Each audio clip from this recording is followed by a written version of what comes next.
Serrão, nós estamos com o nosso queridíssimo correspondente internacional, Ivan Kleber. Sua pergunta.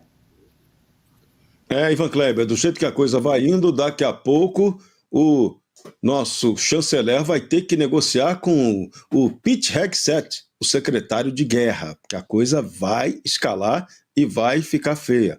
Relação dos Estados Unidos com relação à guerra ao narconegócio no Brasil. Esse é um ponto que daqui a pouco vai ter que entrar também nessas negociações, porque até agora o Trump ainda não definiu qual vai ser a sua política concreta de atuação de guerra ao narcoterror na América Latina e nem qual vai ser a atuação dos Estados Unidos em relação ao Brasil. Mas esse é um ponto que certamente vai acabar entrando também nessas negociações, né?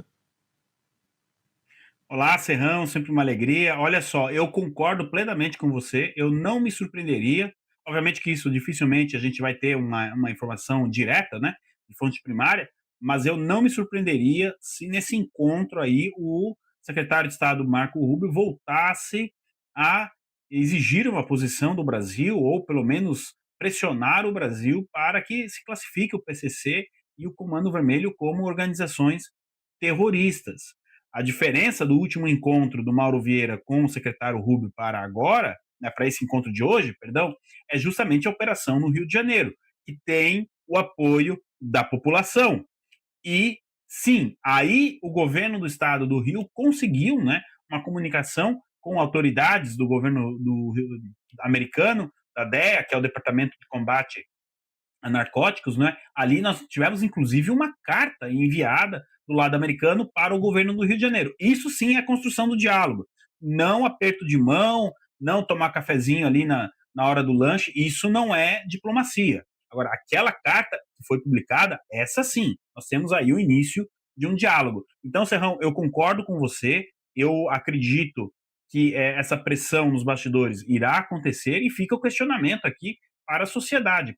O que o governo brasileiro está esperando para classificar o PCC e o Comando Vermelho como organizações terroristas? Já está ficando uma situação até embaraçante, não dá mais para segurar. Agora há pouco, os Estados Unidos classificaram 4 organizações europeias antifas como organizações terroristas. Isso significa que não necessariamente os Estados Unidos não precisam que o Brasil classifique o PCC e o Comando Vermelho como organizações terroristas antes que ele mesmo, o governo americano, faça.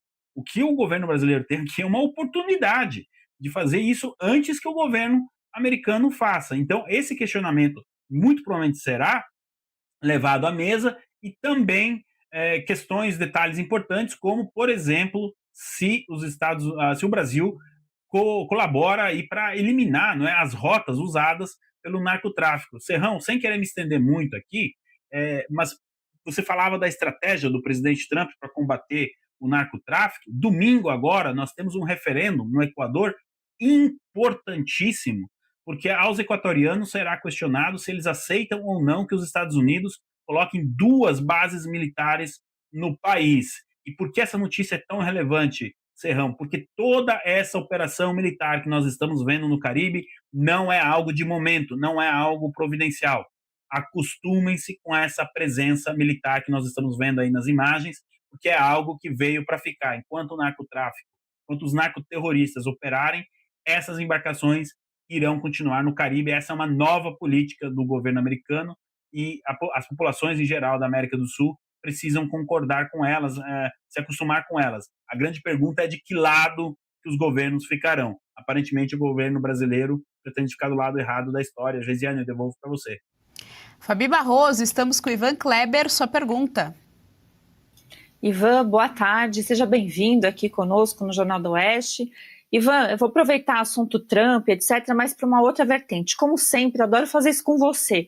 Pegar as notícias que a mídia mainstream está fazendo como se fosse a verdade, o caminho, e a gente tentar trazer a realidade em cima do que sabemos, né? Estão dizendo que, por exemplo, o Trump está muito preocupado com a parte econômica em relação ao Brasil, por exemplo, a questão da carne, a questão do café, a questão, né, desses insumos que o Brasil, então, envia para lá. A gente sabe que tem a JBS, né, que é uma siglinha aí que significa muito, que tem investigação aberta em relação à JBS. Mas o que se diz aí é que existe um receio que quando o Marco Rubio se sentar à mesa aí com o Mauro Vieira, eles conversem e que o Brasil leve, né, de como contraproposta justamente isso. Olha, nós vamos oferecer carne mais barato, café mais barato e, portanto, voltamos a nos relacionar. Para mim, eu acho exatamente o oposto, porque senão, né, a JBS não teria entrado com uma investigação formal aí em relação à JBS. Então, o que você também pensa, né, diante da análise, diante de já conhecer esses atores desse cenário atual que está envolvendo Brasil e Estados Unidos? Olá, doutora Fabi, sempre uma alegria também. E pode puxar assunto internacional aqui, que a gente sempre está atualizado, não tem problema não. O importante é levar a melhor análise e a informação para a nossa audiência. Tá em casa. Olha só, doutora Fabi, eu parto do princípio seguinte, que se realmente existisse uma emergência econômica nos Estados Unidos relacionada a essas questões, eles já teriam retirado as tarifas. Não é que o governo americano acordou numa bela manhã de verão e falou, bom, vou sair colocando tarifas, vou colocar a tarifa no Brasil, o presidente Trump não tinha o que fazer, vou enviar uma carta pedindo a libertação do presidente Bolsonaro do Brasil. Óbvio que existe uma estratégia, né? Que os Estados Unidos, que a administração Trump pretenda melhorar a economia do país, do próprio país, acho que isso até é meio óbvio, me surpreende que setores da mídia digam isso. Todo presidente, em teoria, quer melhorar a economia do próprio país. Eu acredito que sim, doutora Fabi, existe ali até uma margem, existe essa margem para a retirada de algumas tarifas, de alguns produtos, a redução em geral.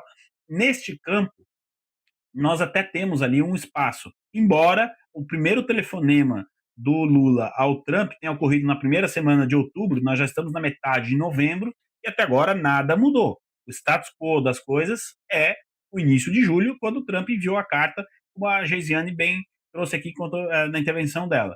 Então, existe esse espaço. Agora, um dos pontos principais, que ninguém está falando, obviamente da velha mídia, mas nós aqui estamos falando, é justamente a questão da Lei Magnitsky, aplicada ao ministro Alexandre de Moraes. Uma das principais missões do Mauro Vieira, nessas viagens, nessa correria que ele faz atrás do Marco Rubio, é tentar retirar essas sanções a autoridades. A gente fala do ministro Alexandre de Moraes porque é o mais, né, assim, a Lei Magnitsky foi a mais forte de todas.